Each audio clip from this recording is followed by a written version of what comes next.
this groove, feel my own adrenaline. Yeah, I do just what I do, and I hope you let me in, yeah.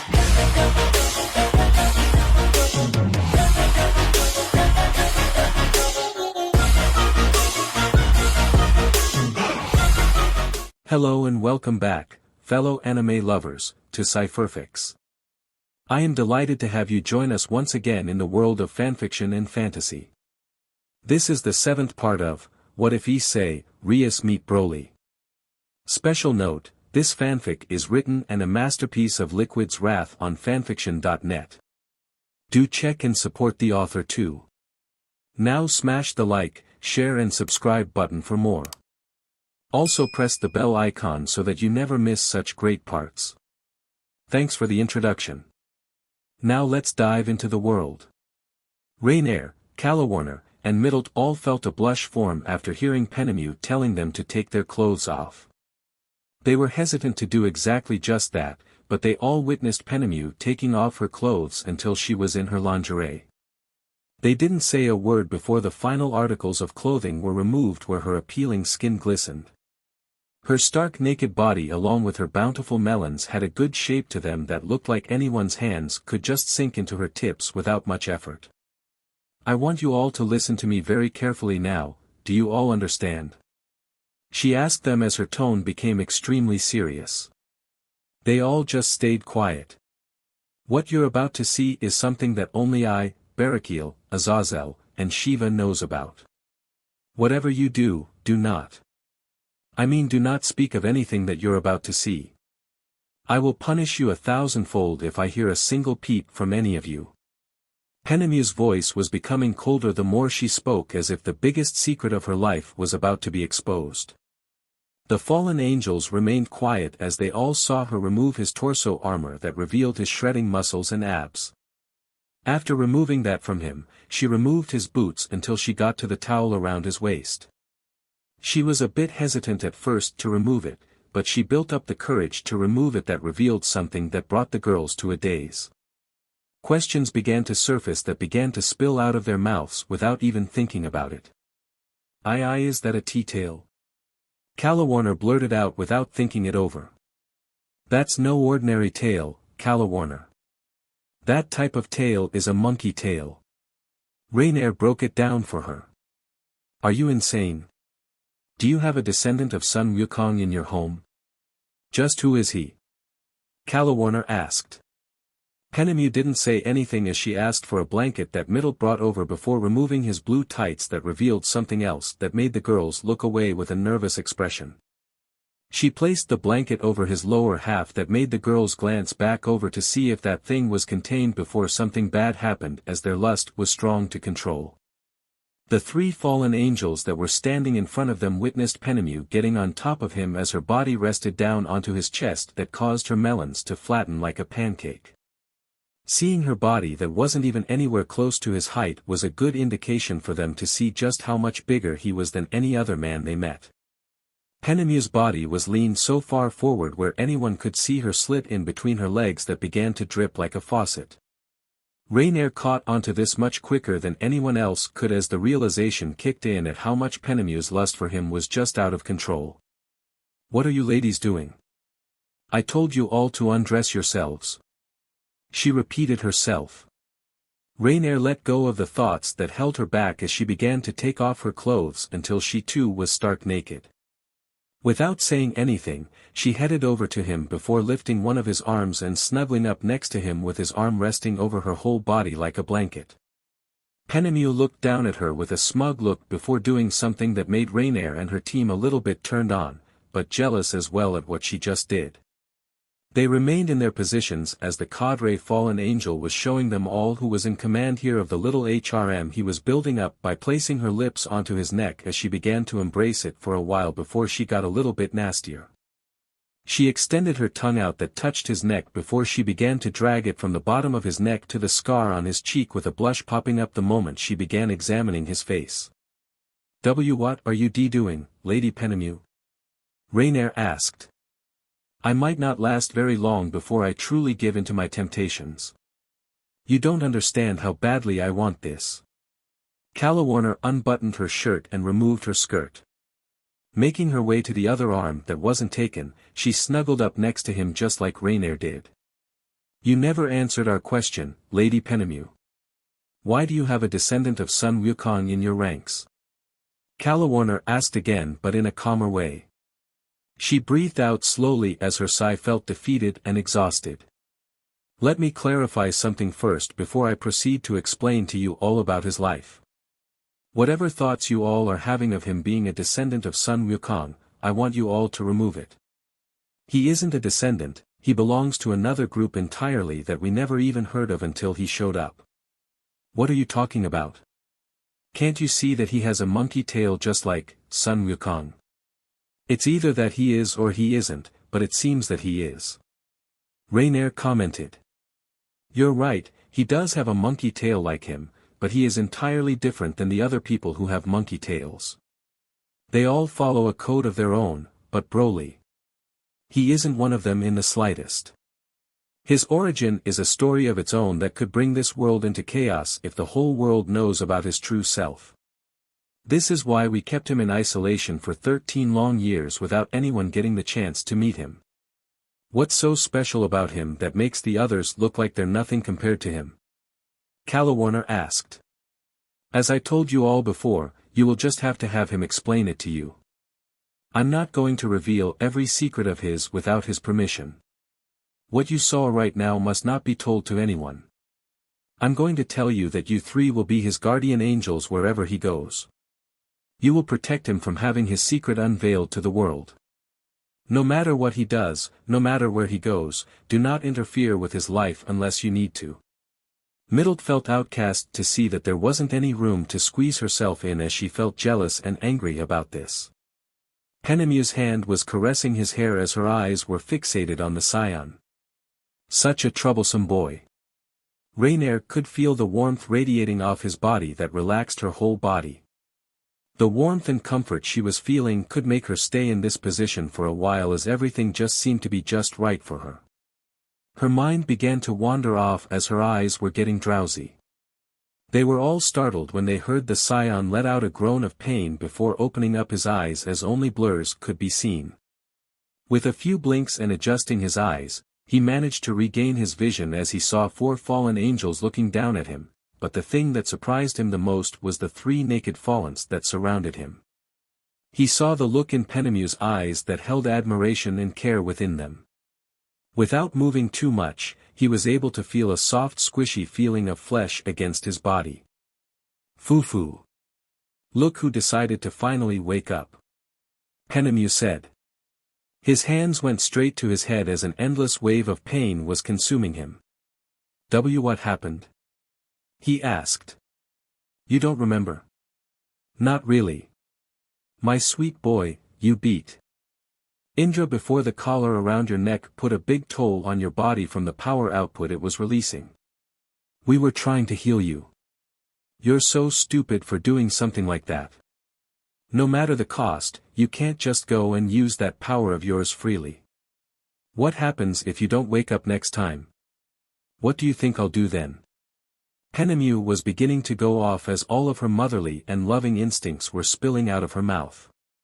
BROLY hated himself for doing something like that made her worry. Seeing the anxiety all over her face painted him a picture of how stupid he can be sometimes. His fists clenched up as he couldn't even dare to look at her, or anyone around him. Penemu noticed at how much he was beating himself up over the incident as her look of anxiety was replaced with a small smile before her eyes were filled with care and love. Don't do that. I don't like seeing you beat yourself up over something like this. I understand that you were fighting Indra of all people as he is more used to battling in war.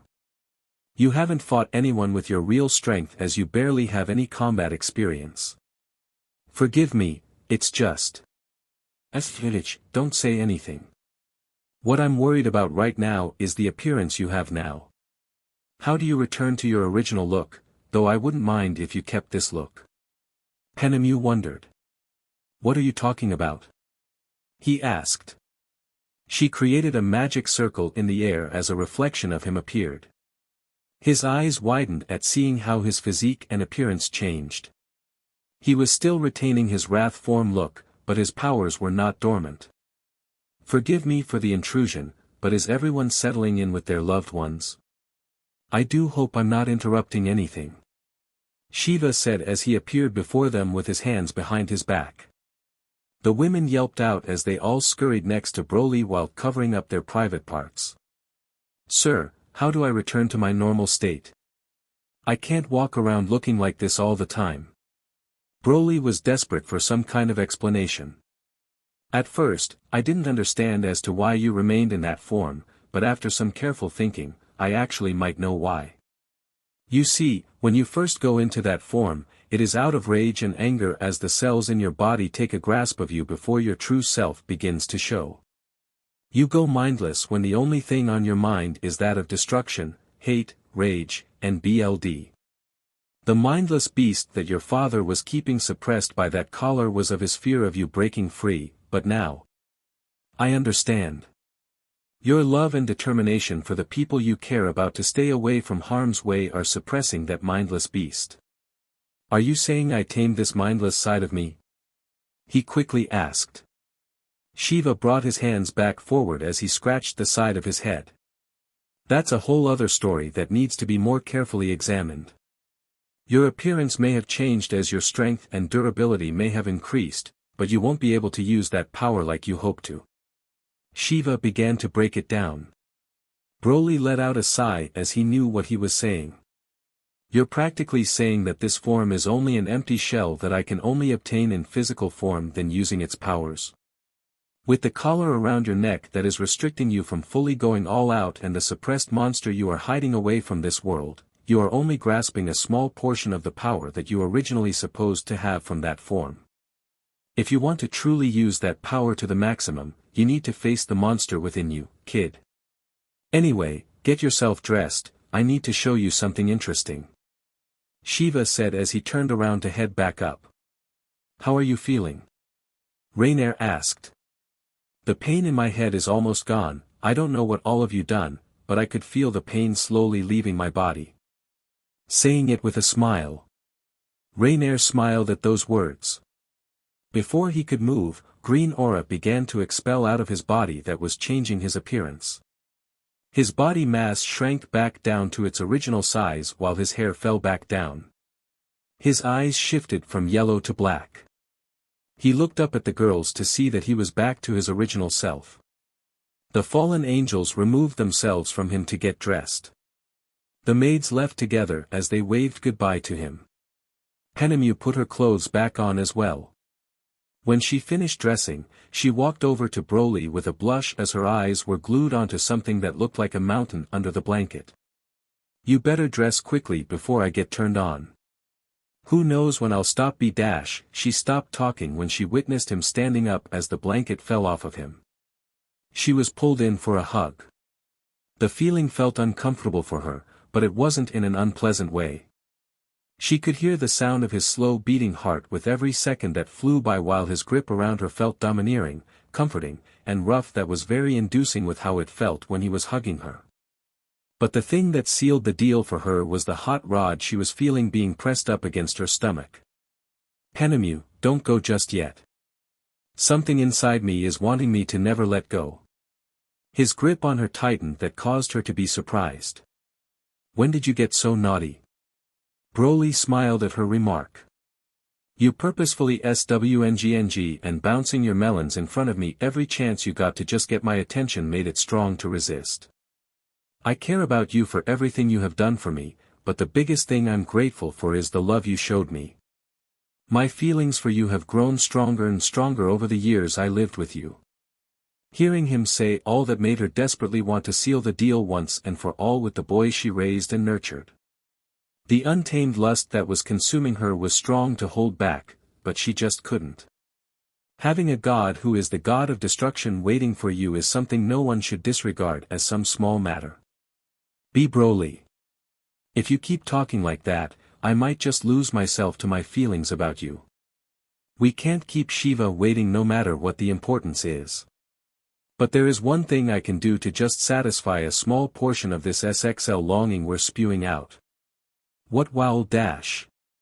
Without giving him a chance to speak, she pulled his head down to give him an embrace that she was holding back for a very long time.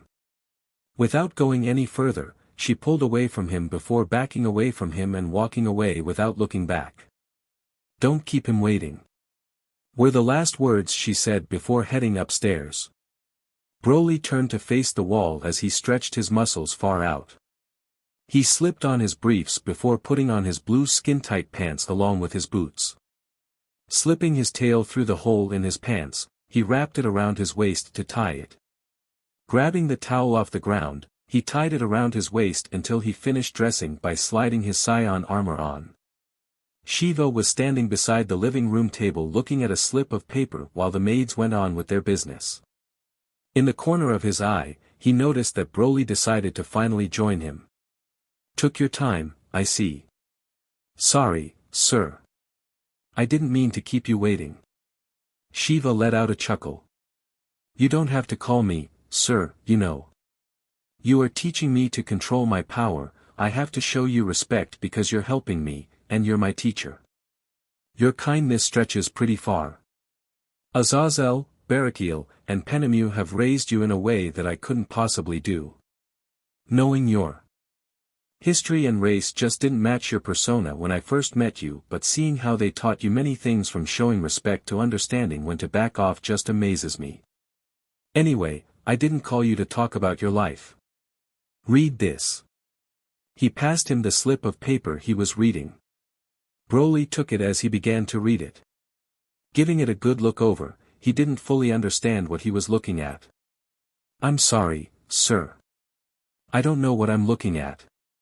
"What you're looking at is an order passed down from the hierarchs in Chaos Brigade.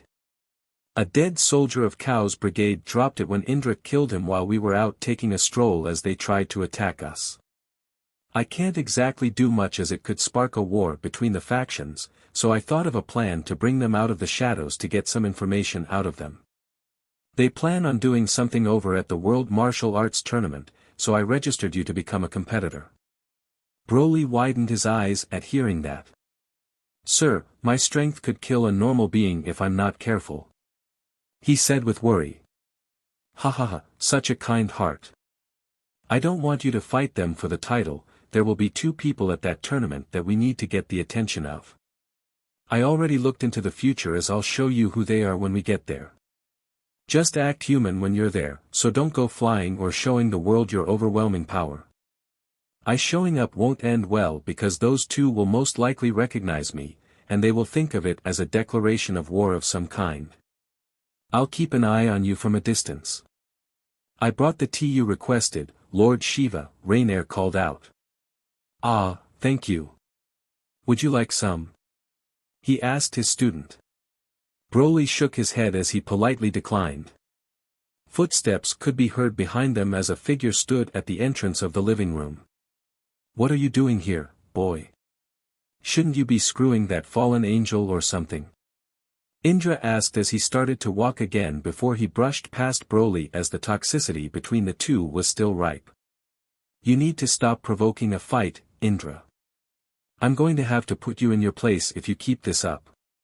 You wouldn't want to see me angry because things wouldn't end well for this city. The heavens themselves won't be able to stop my wrath when I grow agitated." Shiva's eyes were like an endless paralyzing void with infinite stars within them as if heaven's gates were right before them. Indra felt his muscles quiver for a second after seeing that. "Don't go flailing your power around, Shiva. I'll keep my hate for the boy to a minimum." "Good, you'll be coming with us to the World Martial Arts Tournament. You and I will be keeping our eyes on the kid while he tries to draw out the people in the tournament." "You can't be serious. You want me to play babysitter with the boy?" "No, Indra, I don't want you to play babysitter with him. What I want is for you to sit in your place and follow orders when I give them.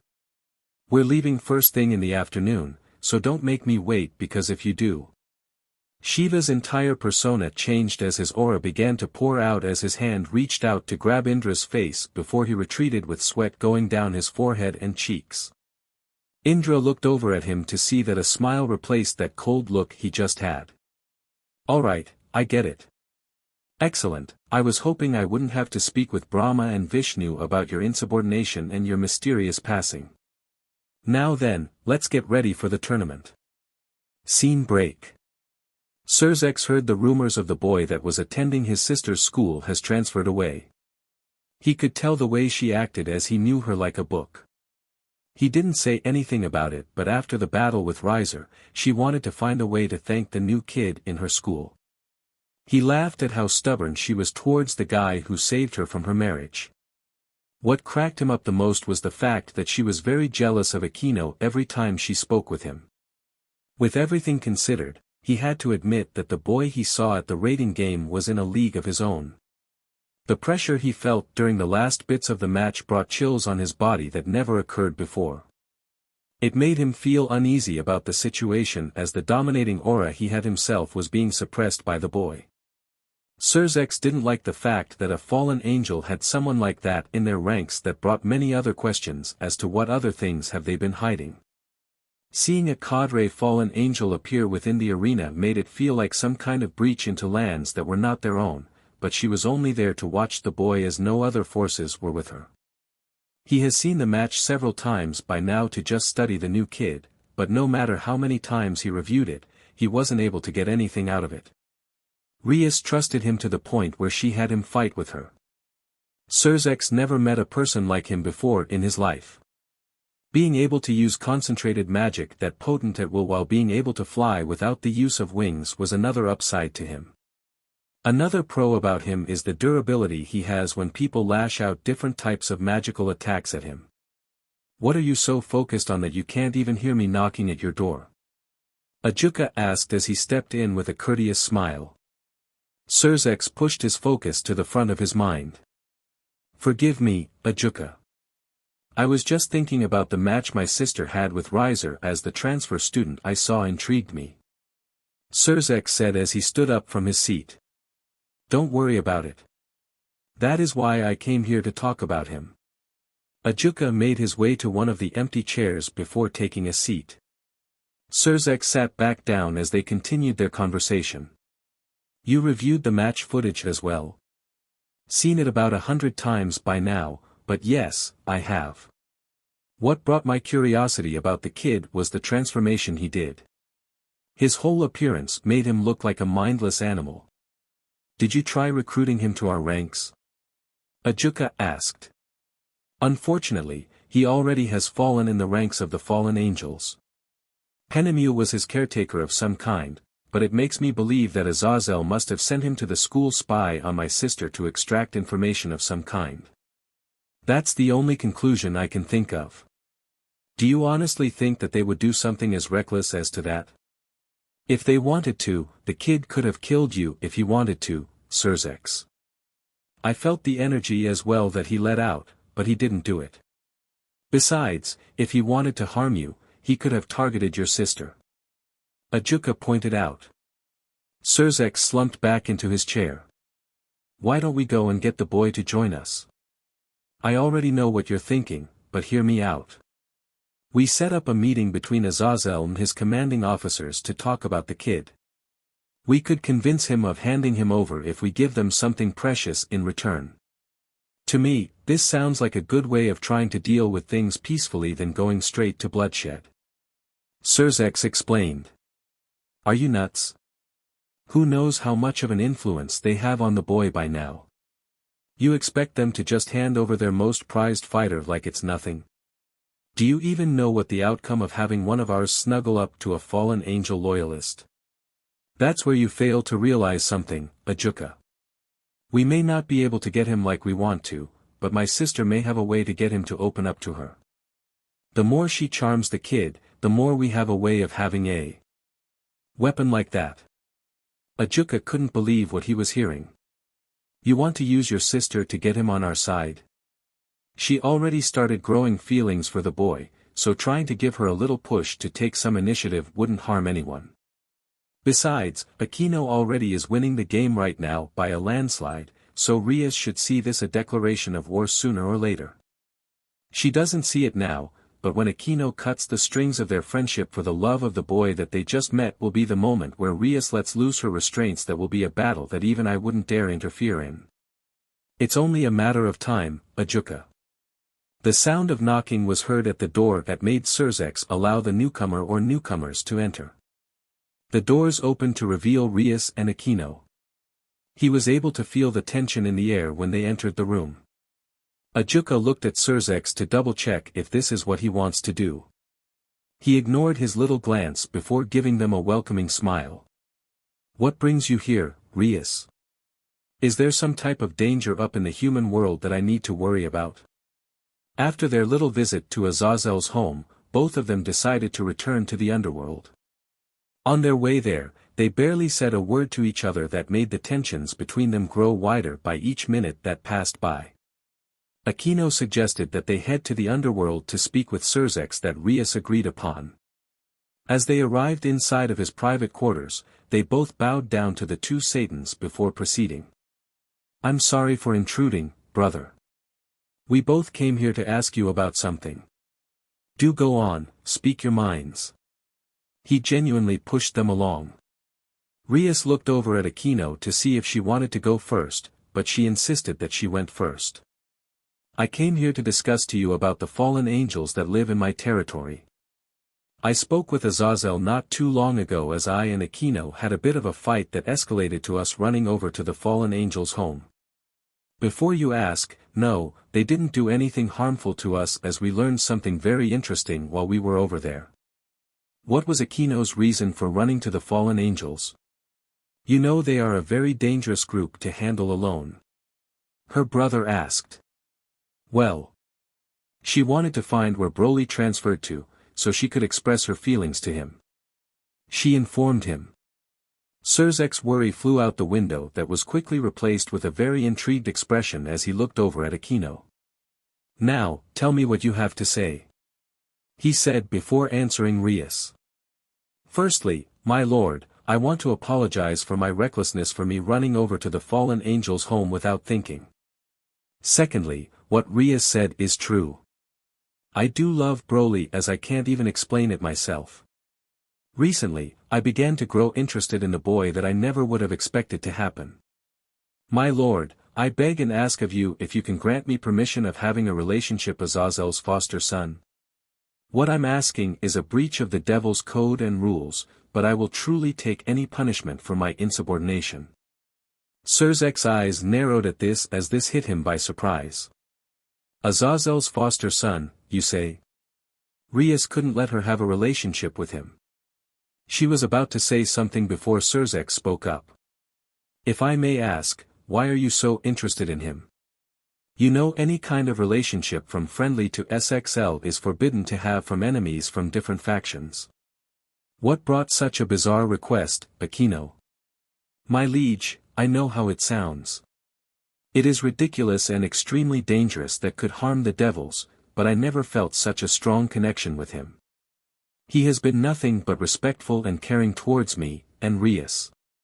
He never lusted towards us as the rest of the people did in the human world. I trust him that he wouldn't do something as stupid as to use me to get to us. He doesn't seem the type to do something stupid like that. That is why I ask of you, my lord, to permit me to have such a relationship. Rias couldn't believe it.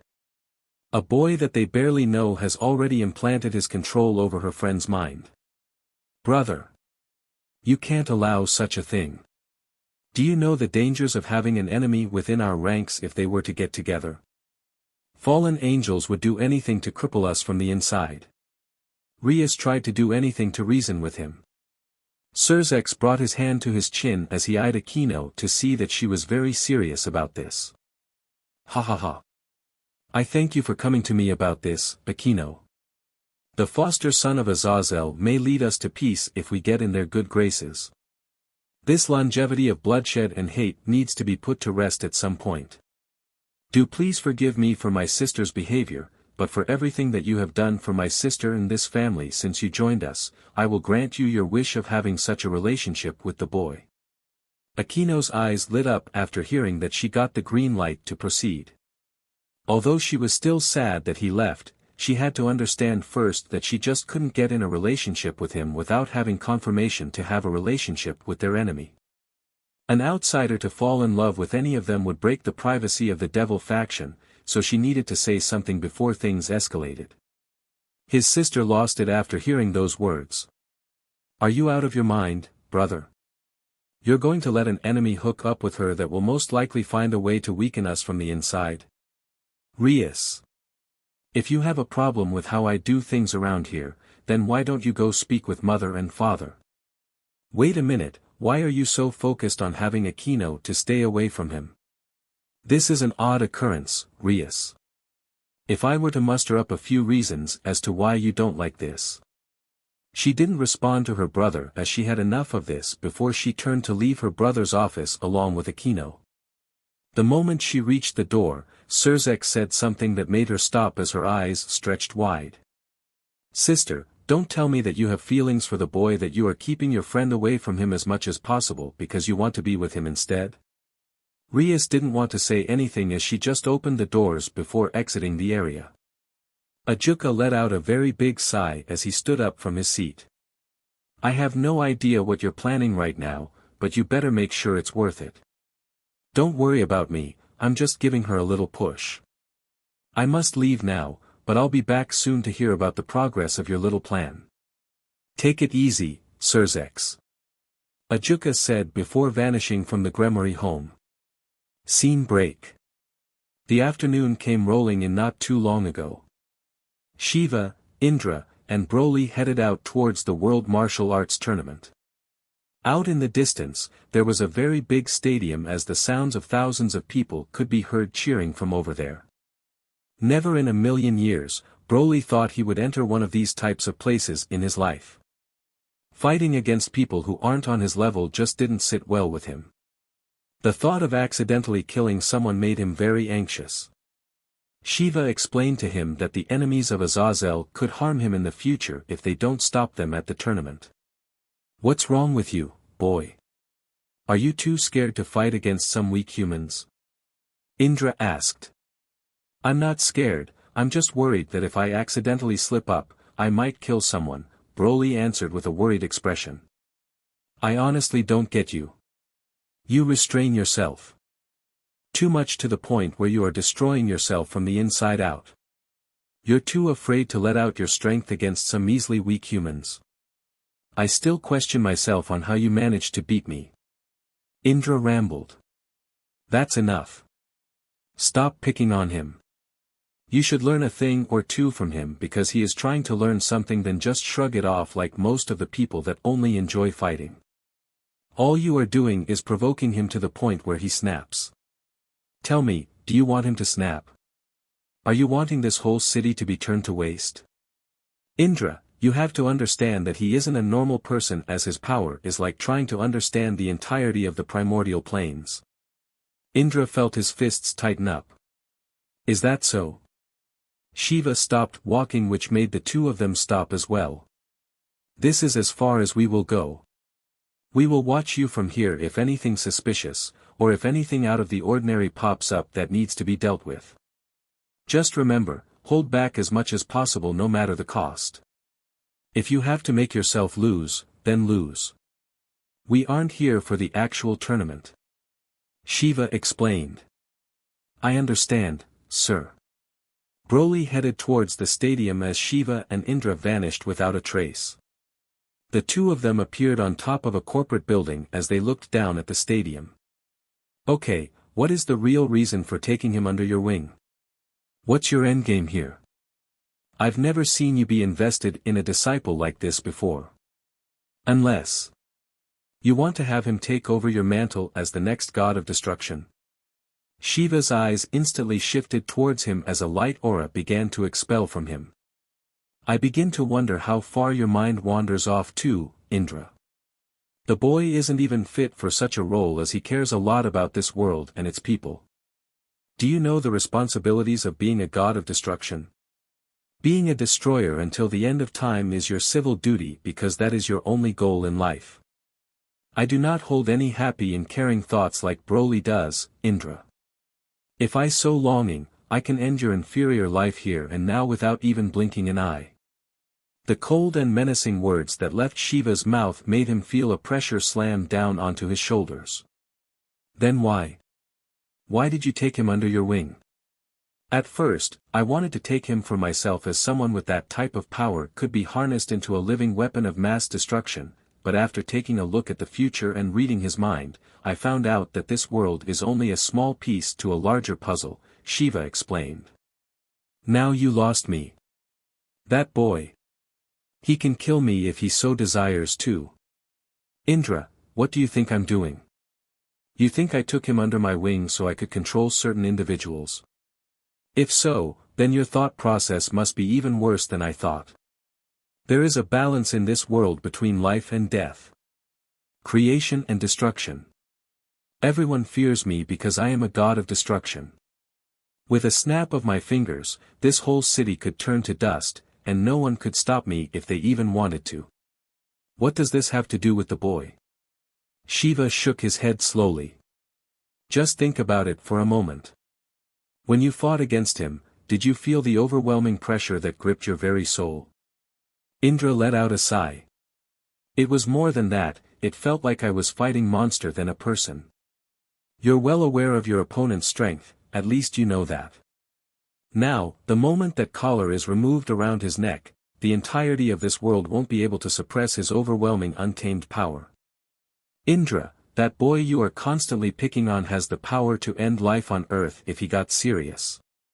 The way you explained that he was some monster when you fought him was entirely wrong. You were not fighting a monster. You were fighting a maniacal untamed beast. Indra's eyes widened so much to the point where his eyes felt lifeless. What are you saying here? The only thing that is keeping that beast locked away is the collar around his neck. Why do you think I took him under my wing in the first place?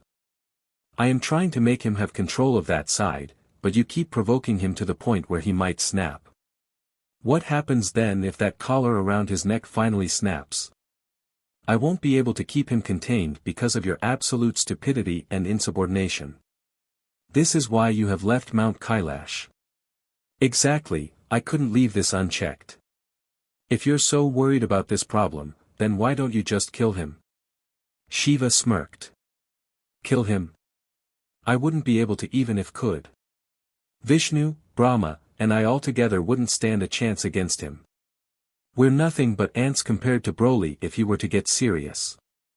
You also have to understand that we can't kill him because the true threat has yet to come. We're going to need him until that time comes. Indra was beginning to pick something up from Shiva. He was slightly seeing a caring side to him that he has never seen before on the god of destruction who constantly destroys. He is only a kid that wants to protect those around him with every fiber of his being as a powerful beast resides in him. That is why I ask you, would you rather live in a world where evil gods or dragons wouldn't dare go against you if we had him on our side, or would you have the whole world fall into eternal damnation? What life would you prefer to live in, Indra? Indra stared at him for a few seconds before turning his head to look out towards the stadium. Now do you see why I have taken him underneath my wing? Azazel kept him secluded from the world for 13 years. I am truly impressed with how he was able to keep someone of that monstrosity in check for so long. What do you have in mind for his training? Indra started to get curious. Once all this passes here in Europe, I'm going to take him to see Vishnu and Brahma. Evil is coming very soon, my old friend. The only question we need to ask ourselves now is, are we willing to entrust this very world to a singular being, or are we all too blind to entrust such a task to a stranger? BROLY reached the stadium as he showed the registration desk his identification before proceeding to the locker room he was assigned to until he gets called out to the ring. Half an hour flew by as the fights looked brutal where he witnessed everything on the television in his locker room. Strong-looking people came all around the world to participate in this tournament for the championship belt, and the prize money. BROLY spotted two people that piqued his interests. One of them was a young man who had red armor on him who was undefeated so far, while the other person was an old man that knew his way around a fight, but he was able to feel ki within his body. A knock on his door suddenly appeared before the person on the other side spoke up. "BROLY, they're ready for you." He walked over to the door before opening it up to see a referee standing at his door. Both of them headed towards the entrance of the ring as they reached the entrance. "Good luck out there, kid." The sound of the crowd sounded like thunder as they were extremely loud and very excited. Broly walked past the doors until he entered the ring where everyone had their eyes on him. Somewhere in the crowd, a singular person recognized him before a mischievous smile formed. Broly could see the crowd was at the edge of their seats as they were cheering and screaming until a man began to speak. "Ladies and gentlemen, today's match will be an easy determination on who the winner is going to be. But first, let me introduce to you all a newcomer who has never fought in a tournament all of his life. He traveled quite far to get here as he is from Japan. Let me introduce to you all the innocent and kind kid. Broly." Some of the crowd cheered for as most of the women fell in love with him at how innocent and cute he looked. Now, for someone we all know and fear. He has been undefeated for 30 years and is called the Old Heavenly Martial Arts MSTR.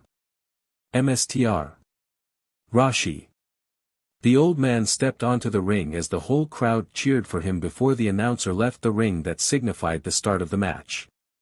Broly felt something off about him as he could feel some type of power swirling around him.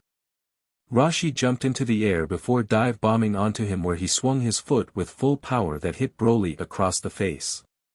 He stumbled back a little as it made him surprised to see that he felt a bit of ki in that kick. Rashi taunted him by telling him to come at him that he reluctantly did. Broly threw his fist right at the ground where he was at before making a hole in the ring. Rashi jumped in the air once again before giving him another devastating kick to the back of the head this time that caused Broly to drop to a knee. You should have fallen to the ground unconscious by now, but you're still standing," Rashi said. The Saiyan removed his fist from the ground before charging right at him once again, but he raised his foot that caused Rashi to duck down as the kick flew over his head. The amount of air that flew past him was a sign of how powerful that attack was just now. Rashi got in striking distance as he moved his palm against Broly's stomach. The Saiyan grabbed his head before slamming it against the ground with untamed force. Parts of the ring broke before he lifted him off the ground. A fist came flying straight into Rashi's gut that made all of the air he had burst out of him. Broly had to hold back his power, so he wouldn't kill him. The Heavenly Martial Arts MSTR was sent across the ring with his face digging through the floor of the ring. Broly's expression turned serious as he knew that something was odd about this person. The Saiyan rushed right at him like a truck where he tried to slam his foot down onto him, but Rashi rolled out of the way before kicking him in the back of the knee to make him drop to a knee.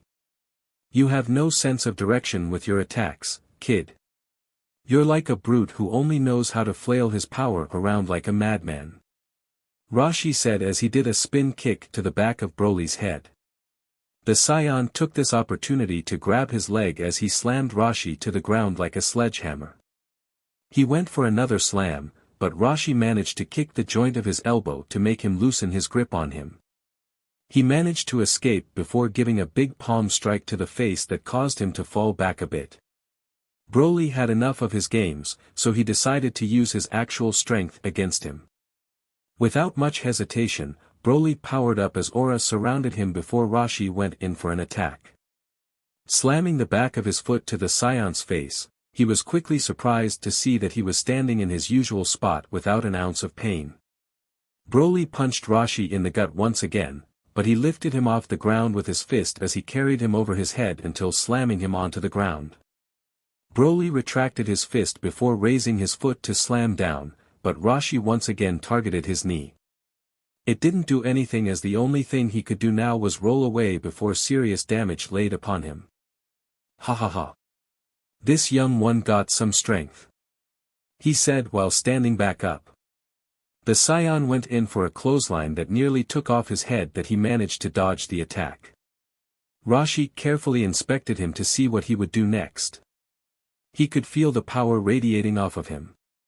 He decided to finally get serious with him as he clenched his fists as a blue glow surrounded him until his body began to transform. He became bulky while his scrawny self was no longer present. He came rushing in with everything he got as he delivered an attack with an abundant amount of power. Broly felt his fist sink into his gut, but it didn't do much damage to him. It felt like multiple bees stung him in that specific area. Roshi began to use his ki into his fists before he backed away for a split second. He resumed his attacks as he generated his ki to the center of his palm before slamming it against Broly's chest. Broly went in for a headbutt that made Roshi stumble back a bit. The crowd was standing on their feet now as this fight was like nothing they ever have seen before. Roshi was surprised at how persistent he was, but mostly how strong he was to survive his attacks that everyone else who faced him dropped to the floor in a heartbeat. Both of them cocked their fists back before throwing it forward as their fists collided with one another that sent out a shock wave that shook the arena. The Saiyan quickly went in for a knee strike to the gut, but Roshi responded with a knee of his own that collided with his. Broly with his other arm tried to hit him across the head, but Roshi managed to duck down that caused him to rotate his body a little from the sheer force he tried to use against him. Roshi took this chance to flank around him before gripping his stomach in an ironclad grip. He lifted him into the air to do a German suplex on him that caused the crowd to roar out excitement. He successfully did the German suplex that sent Broly's body into a pile of rubble. Roshi stood back up as he had to recover his breath before the sound of rubble moving around could be heard until he saw the young man stand back up without much of a scratch on him. This irritated Roshi to the point where a blue aura surrounded him where he began to crouch down. He rotated his hands in a clockwise motion before slowly putting his wrists together and shifting his hands to his side. "You surprise me, young man. I'm going to use a technique that I haven't used in such a very long time. Let's see how you survive this." Broly was confused about what he meant before he could hear the sound of ki charging up in a singular point that caused his eyes to widen. Ka-ia. The crowd was gripping their seats tightly as they never have seen him do something like this in their life. Me. Hiya. Me. Broly felt how dense this concentrated ki was. He looked around to see that if this attack was to miss him entirely, or if he failed to stop it entirely, it would hit the people around him that would surely kill them. Hiya. Roshi threw his hands forward as a blue beam came shooting out of his hands that was shredding through the ring. Broly had to stop this attack, so he used all of his power to grab onto the blast before letting loose his aura to boost up his power. The beam pushed the Saiyan towards the edge of the ring as it felt like walking towards the direction of a very strong wind current. Shiva's words began to click inside of his head that they were here to look for the Chaos Brigade members. He was too entranced in the fight that he completely forgot. Broly's teeth began to show from how much force he was putting into blocking this attack from colliding against the people. He used his strength to throw the blast upwards as it flew out into space. Seeing how he didn't care about innocent lives, this infuriated Broly that caused veins to pop out of his cheeks, forehead, and neck. His eyes instantly shifted to yellow as he began to tap into his great ape powers while holding himself back from losing himself to rage. The white aura he had around him was replaced by a green one as the pebbles and debris around him began to float. "You want to win this badly that you would harm the lives of innocent people?" Broly growled while saying this. Everything that Shiva and everyone else taught him about self-control just flew out the window. The Saiyan flew right at Roshi in a split second where he smashed his fist into his gut that made blood spill out of his mouth before Broly grabbed the back of his head, and began dragging his head across the ring from one end to the other. He let go of him as he stood over his body with his eyes staring daggers right down at him with a shadow over his eyes. Broly raised his fist into the air as this was gonna be the final straw. He moved his fist forward before stopping himself halfway. Something clicked inside of him that he instantly realized that his rage was taking over, but he also had to stop himself before the collar starts generating an electric current. Broly understood that Shiva would scold him for his stupid mistake. His appearance returned to normal before saying something that made the crowd go silent. "I. Forfeit," were the words that left his mouth before leaving the ring as he knew he just screwed up big time. No matter the reason, he couldn't just let those innocent people lose their lives. Tapping into the Saiyans' true potential and strength was something he didn't want to do, but he couldn't just let that blast hit the people in the crowd. Returning to his locker room to cool off, there was a voice that called out to him behind him where he turned around to see someone that he wouldn't think of seeing again. "Naya, why did you stop there? I was getting quite a hot feeling after feeling something so supreme," Kuroka said with a big blush across her cheeks while approaching him until she sat on his lap with their faces centimeters apart. The smell of lust was already filling up the air as the feeling of her skin touching his brought an uneasy feeling. Their eyes were locked on with each other as if a bridge was being constructed between their heads the longer they stared at each other. Looking at her for so long wanted to make him do something irrational. He was a warrior, not an ordinary warrior. He needed to focus on getting stronger than fooling around with strangers, but her grip on him was just too strong. He understood that the Saiyans were the ultimate warrior race. They conquered planets until the whole race has been extinguished where they could sell off the planet to the highest bidder. Finding strong women to breed with was another thing that his race was genuinely fond of to continue their ultimate lineage of powerful warriors to keep on conquering and prospering. Now, it felt like the opposite for him where they looked for strong women, but every chance he gets to show off just a bit of his power, all the women would start chasing him to either mate or have some type of connection with him. Grabbing the attention of strangers that he never even met before as this woman in front of him was just too stuck and straightforward. Being able to catch her scent tempted him, but he had to keep himself controlled. Her thick thighs slowly rubbing against his legs was making the situation even worse for him before hearing her say the same words she said the last time to him. "There is something about you that is pulling me to you. You have this specific smell that no other person has. If I have to be honest with myself, I think your superior genes would be just too perfect, no, perfectly absolute for a litter box full of brats, wouldn't you say?" The atmosphere in the locker room was getting hot and spicy, but Kuroka took action first by taking a seat on his lap while also exposing good portions of her glistening and smooth skin that felt like an angel was touching him. Things began to take a turn that not even she would have expected. She slowly moved her thighs up and down his leg in a SXL way to generate more of a reaction down south of him, but she noticed that he was trying vigorously to resist her charms which generated a smile for her. "Naya, you still haven't answered my question. Just nuzzling my nose to your neck and smelling this masculine smell that is emitting off of you is making my eggs ready to be fertilized. If you want, we don't have to just stop at one session, we can go all night long if you so longing." Kuroka was getting more relaxed with him as she could feel and sense the energy that was surrounding him. When she saw the way he handled himself in the ring with the amount of strength he was accumulating flipped the SWCH inside of her when she is with Valley. It was beyond her own understanding. With Valley, it would have been great if she were to have his offspring due to him being the White Dragon Emperor, but when she witnessed what he was made of, that made her curiosity about him shoot through the roof. What he showed was enough for her to completely forget Valley and the vanishing dragon inside of him as she desired Broly's seeds more. Giving him a good look over, she was able to deduce that a monster was living within him with the performance he had given her. "I can't. I don't know you enough to even consider getting that NTMT with you.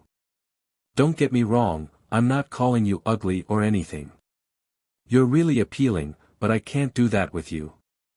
Even though my primal nature is wanting me to do the things that you longing, but I just can't do that to someone I only met for like 5 minutes. He explained. She leaned her head back. "I said this before, but you're weird. How could you decline such an offer? I thought you would be the same like every other guy that lay their eyes on me because every man in this world thinks with this th-. Kuroka instantly shut her trap when she took hold of his PP that was in his pants. Her eyes shifted up to look at him to see that he was staring back at her with eyes that were made only for the bedroom. Her blush was getting redder as nasty thoughts began to cloud her mind. Even with something like this, you're not trying to pursue me with lustful needs. Color me surprised, but how are you staying calm in moments like this? Any other man would toss his pants aside and try to mate with me because that is just human programming to try and pass on their genes to their children with an appealing woman next to them. She elucidated as her hands were glued onto his PP. I was just raised by good teachers. He said while removing himself from her to stand up as his figure just towered over her. Naya, this mystery around you is quite interesting. It's making me want to dig into that mystery you have going, so I wonder what is hiding beneath all those layers that you and those teachers of yours put up. If you won't tell me anything personal about you, then I will just have to unravel that mystery by myself just to see the type of man you are. You should consider yourself lucky having someone like me chase after you because any man would die to just have a simple conversation with me. She said while licking her lips. You shouldn't do that, you wouldn't like the answers you find because I am nothing like anyone you met before. When you say it like that, it just makes me want to learn more about you. My future children need to learn more about their father when they ask about you. I can see that you're really kind, but you have to be careful with that kindness. Because not everyone will return the same kindness that you gave them. I may not know who you are or your history, but with your current self, you have shown me that you aren't like the rest who try to harm others or flail their might around while trying to show the world that you are above them. BROLY broke it down for her. Kuroka also stood up with her arms crossing under her melons. There it is again, you being so gentle and kind. I have to ask again. Do you seriously not know who I am? Are you just being ignorant or something? I just find it strong to believe that a person in the supernatural world doesn't know who I am. I really don't. Should I know who you are? On second thought, I don't think you should. I kinda like this that you don't know me. Unless you tell me something about you, then I will tell you something about me. Remove a layer and I shall do the same, doesn't that sound fair? His gaze softened up as he couldn't tell her anything about him that would cause trouble. I'm sorry. I can't do that, I made a promise to not tell anyone about who I am. BROLY apologized with utmost sincerity. Kuroka shrugged her shoulders. Then that's that. Would you look at that, trying to snatch another female? Don't you have enough females as it is, or are you just dying to obtain all the appealing women in this world? Indra asked as he walked into the locker room with his hands in his pockets. BROLY turned around and clenched his fists while his expression changed drastically. Indra stopped right in front of him as his expression was the same as his. Their eyes didn't shift as a raging fire was being fueled the more they stood in the same vicinity with one another.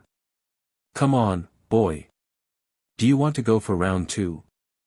I'm itching to punch that DMN face after what you did to me. Kuroka backed away as she knew who the man standing in front of BROLY was. Biko arrived in time to see that Indra was in the same locker room as BROLY.